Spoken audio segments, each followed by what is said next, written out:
Chers téléspectateurs, bonsoir et bienvenue dans cette nouvelle édition du 29 septembre 2022. Je vous invite également à le suivre jusqu'à son terme. Tout de suite dans les détails des informations de ce jour. 29 septembre, jour dédié à Saint-Michel, saint patron des parachutistes. La célébration de cette journée a été spéciale pour Madagascar du fait qu'elle coïncide avec l'inauguration du camp général Monibou Ismaël, camp du 1er bataillon parachutiste situé à Ivatu. Un cérémonial militaire qui a vu la présence du président Andrzej, le chef suprême des armées, a eu lieu.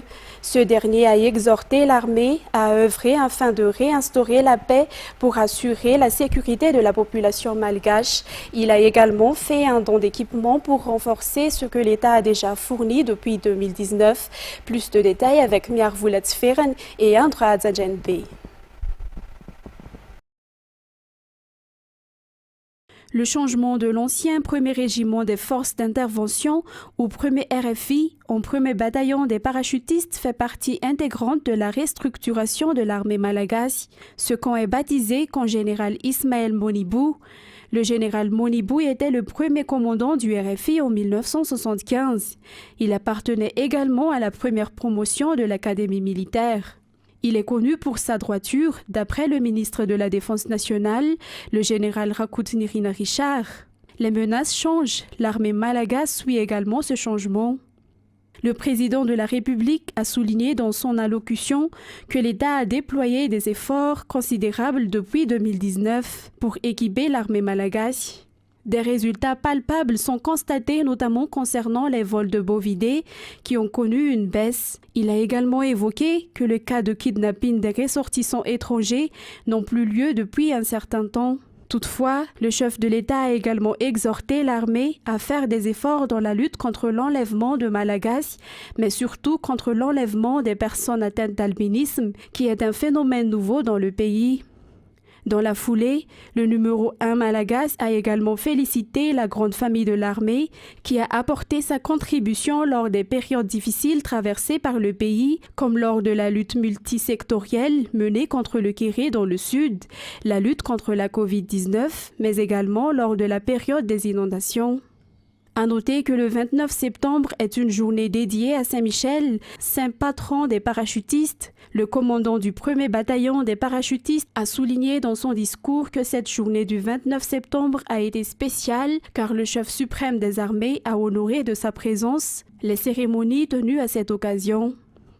Le président de la République, qui est également venu avec des équipements et des armements dédiés aux parachutistes pour mener à bien les missions qui leur sont confiées. En parlant de matériel, le président Andrzej a également annoncé ce jour que la signature pour l'acquisition des nouvelles hélicoptères Airbus H130 a été effectuée hier. Ce nouvel hélicoptère multifonction arrivera d'ici 2 mois, selon le président malagasy.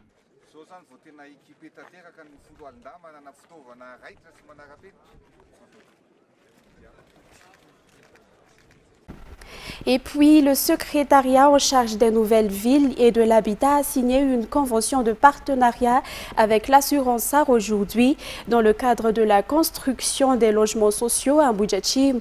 Ainsi, le partenariat entre le secteur privé et l'État continue dans l'objectif de réaliser les vœux du président de la République, notamment dans l'octroi des logements décents à tous les Malgaches. Le secrétaire d'État appelle ainsi le secteur privé dans le domaine de l'immobilier et foncier à rejoindre le SENVH pour la réalisation de ces projets présidentiels. Détails sur les images de Zararanjiansu et Natera Kutumavu. Le secteur privé se donne également la main dans la réalisation des vélrans présidentielles actuellement, notamment dans l'octroi des logements décents à tous les Malgaches à travers le projet de construction de ces logements. Ainsi, le secteur privé comme l'assurance AR travaille étroitement avec le secrétariat d'État chargé des nouvelles villes et de l'habitat. Selon la directrice générale de cette entreprise privée, le partenariat se fera à travers la construction de logements, dont les 30% seront des logements sociaux et les 70% des logements économiques construits sur une surface constructible octroyée par l'État, soit une superficie de 106 000 m², 6 à Mbujachim. Le partenariat a été renforcé par une signature aujourd'hui entre la société ART et le SENVH à Moosruij. L'entreprise privée se charge de la construction des logements et l'État octroie les terrains, facilitera la préparation et l'octroi des documents dans le domaine foncier, mais aussi peut prendre en charge les taxes et TVA relatifs à la construction des logements sociaux, comme la loi le stipule, selon les explications du secrétaire d'État. L'État se chargera également de la viabilisation du terrain, notamment l'adduction en eau ou encore l'électrification des lieux. Rappelons que les projets de logements sociaux sont adaptés à toutes les classes sociales. Actuellement, les travaux de construction de 150 immeubles Moore et 822 logements sociaux sont en cours de finalisation. 6922 logements sont en cours actuellement dans toute la Grande Île, outre les projets déjà en cours comme One Title, One House, qui est l'octroi de terrain par l'État à des particuliers qui se chargent de la construction des logements. L'objectif est de construire 5000 logements pour cette année, selon les explications. Continuons toujours dans ce contexte. Les inscriptions pour l'acquisition de logements sociaux à Imirtiatousk entrent dans sa deuxième étape actuellement. Pour ceux qui ne sont pas inscrits, des compléments de dossier devront être déposés au niveau du bureau du secrétariat d'État en charge des nouvelles villes et de l'habitat à Nous, ex-LDC, jusqu'au 14 octobre prochain. À cause du nombre d'inscriptions, l'État procédera à un tirage au sort pour l'attribution selon les explications. Toujours sur les détails de Natera Koutmav. Les compléments de dossier qui devront être apportés au bureau du secrétariat d'État en charge des nouvelles villes et de l'habitat à Nous sont différents selon les 3 catégories des personnes qui se sont inscrites pour bénéficier des logements sociaux à Imirtiatousk. Pour les fonctionnaires, ceux qui travaillent dans le secteur privé et ceux qui travaillent pour leur compte. Voici ces compléments de dossier à fournir. Pour les travailleurs dans le secteur privé, les bulletins de salaire des 2 derniers mois, une attestation d'emploi, un relevé d'identité bancaire, la photocopie certifiée du livret de famille ou de l'acte de mariage et un document d'engagement des conjoints si le demandeur perçoit un salaire moins de 550 000 arrières. Pour les fonctionnaires, un relevé d'identité bancaire, la photocopie d'un avis de crédit des 2 derniers mois, un certificat administratif original et pour les militaires, il faudra une attestation de présence de corps ou une attestation de fin de carrière, la photocopie certifiée du livret de famille ou de l'acte de mariage et un document d'engagement des conjoints si le demandeur perçoit un salaire moins de 550 000 arrières. Pour les travailleurs indépendants, un justificatif de revenus à retirer auprès des Foukontagnes ou une photocopie certifiée du NIFSTAT, un relevé d'identité bancaire, une photocopie certifiée du livret de famille ou de l'acte de mariage. 3500 personnes se sont inscrites pour acquérir les logements sociaux à Imirtiatousk. Pour cette première étape, l'État devra procéder à un tirage au sort pour l'octroi de ces logements après que la banque a validé les personnes qui remplissent les critères. Le dépôt des compléments de dossier prendra fin le 14 octobre prochain au bureau du SENVH à Nous, ex-DLC, pour ceux qui se sont inscrits. Concernant les faits divers, un mort, des dizaines de blessés, tel est le bilan d'un accident de circulation survenu ce matin à Manjsou-Ivat. Selon les témoins oculaires, deux taxis B reliant Ivat à Antananarive se sont poursuivis, ce qui a entraîné cet incident. Fadjessena Mireille et Yves Janel. Une femme qui allait travailler dans une entreprise de production alimentaire a été tuée. Et des dizaines de passagers de ce taxi B ont été blessés dans un accident survenu à Ivatu. Cet accident s'est produit à 5 heures ce matin à proximité de postes de police sur la route de Manjsou. Deux taxis B partis d'Ivatu pour rejoindre Tana se sont poursuivis à grande vitesse, ce qui a conduit l'accident. Aucun problème technique n'a été constaté sur les véhicules. La négligence du conducteur a entraîné ce drame, expliquent les témoins. Selon toujours les explications, cette route est souvent le théâtre de tels accidents. Dans un tout autre sujet, parmi les 83 tortues qui ont été exportées illicitement à Moroni dans l'île Comore au mois d'août dernier, 48 sont encore vivantes et ont été transférées à Madagascar. Le TSA va prendre en charge ces tortues pour contrôler leur état de santé avant de les faire retourner dans le sud du pays, selon le ministère de l'Environnement et du Développement durable. Plus de détails avec Antoniana Martina. Ces tortues étaient au nombre de 83 au début. C'était un ressortissant égyptien qui a tenté de les exporter illicitement, mais il a été arrêté à Moroni, aux îles Comores, au début du mois d'août dernier. Ce dernier, qui est en détention aux Comores actuellement, a emballé chacune des tortues dans du plastique. Il les a ensuite placées dans une glacière. Seulement 48 sont encore vivantes actuellement et elles ont été transférées à Madagascar selon le ministre de l'Environnement et du Développement durable, Fina-Marie Orléa. Le TSA, qui est un organisme spécialisé dans le soin des tortues, va les prendre en charge et surveillera leur état de santé selon les explications. Lors du contrôle de ces tortues à l'aéroport d'Ivatu, le ministre de l'Environnement et du Développement durable a fait un appel pour la protection et la préservation des tortues à Madagascar. En effet, ce sont des espèces protégées car elles sont en voie de disparition. Et ensuite, l'Union européenne est à la recherche de matières premières nécessaires à la transition vers l'énergie verte et le numérique. Madagascar en possède. C'est dans cette optique que le projet Africa Maval a été mis en œuvre. Un atelier sera organisé à Boudvoun pendant 2 jours par les femmes œuvrant dans le secteur minier en Afrique pour examiner les avantages que le pays pourra tirer de ce projet. Les détails sur les images de Yves Janel et Ruth Christelle Rakout-Malal. Madagascar dispose des ressources nécessaires pour la transition vers l'énergie verte et numérique recherchée dans le monde entier, notamment les terres rares et le lithium.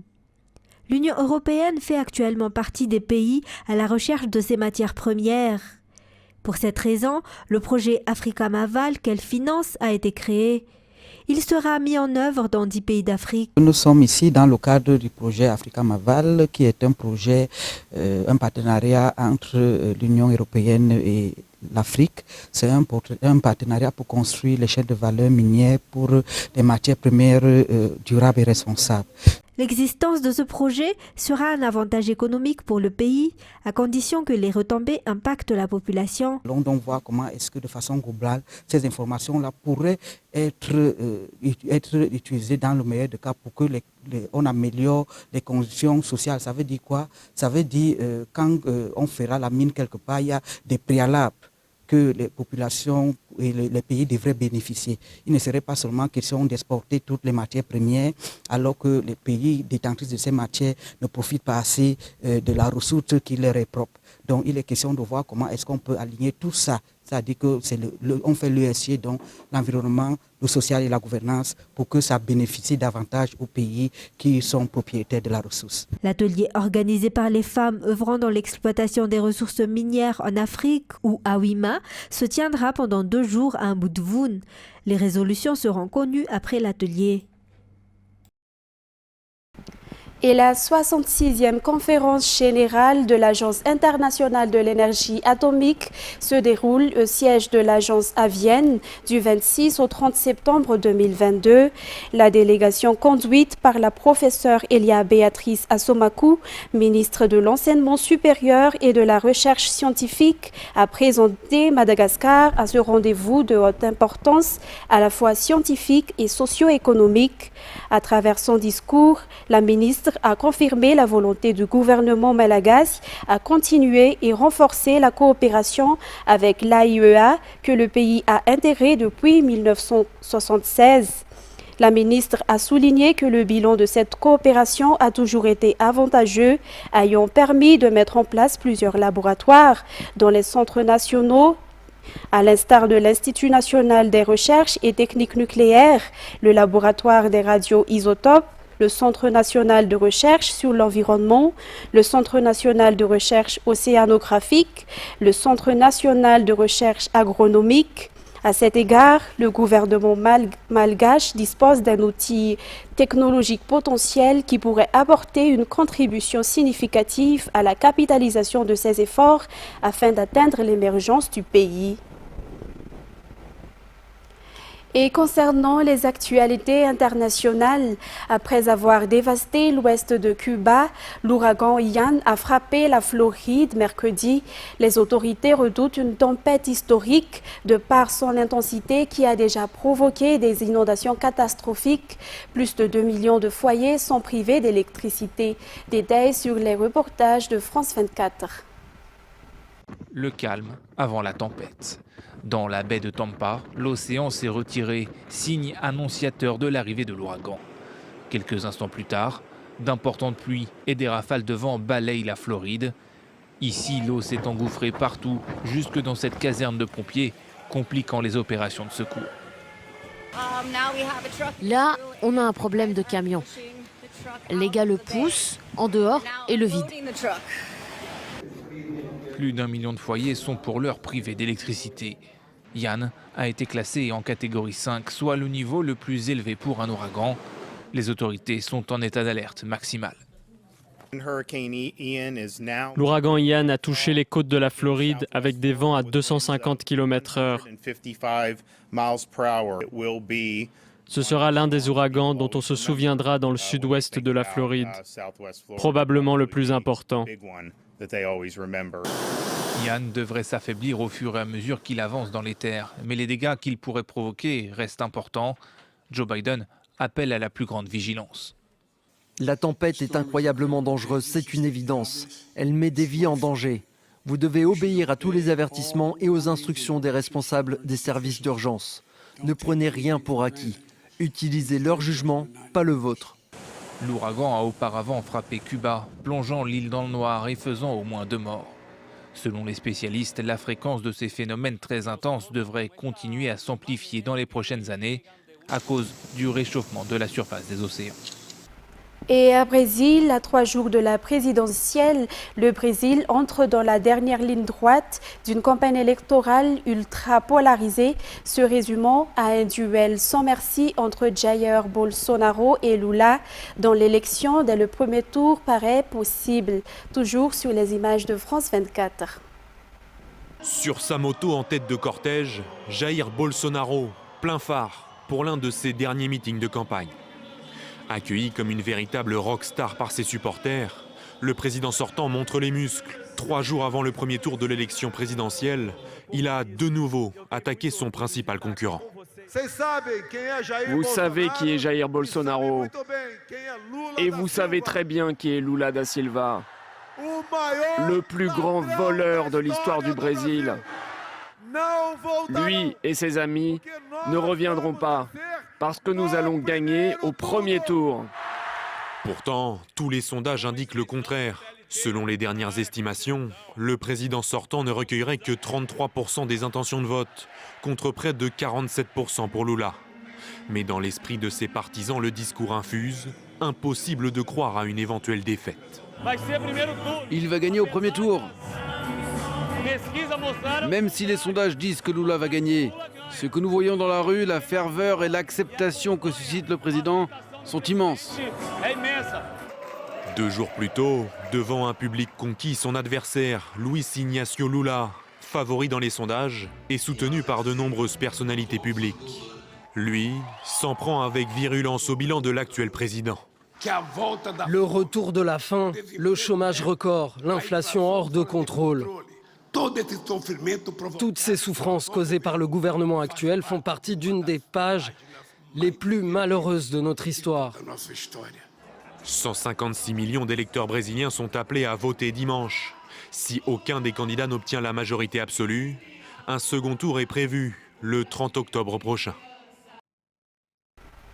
Et pour terminer ce journal, depuis l'annonce d'une mobilisation militaire partielle des réservistes en Russie le 21 septembre, des dizaines de milliers d'hommes russes en âge de combattre ont fui à l'étranger, en particulier dans les anciennes républiques soviétiques d'Asie centrale et de Caucase. France 24.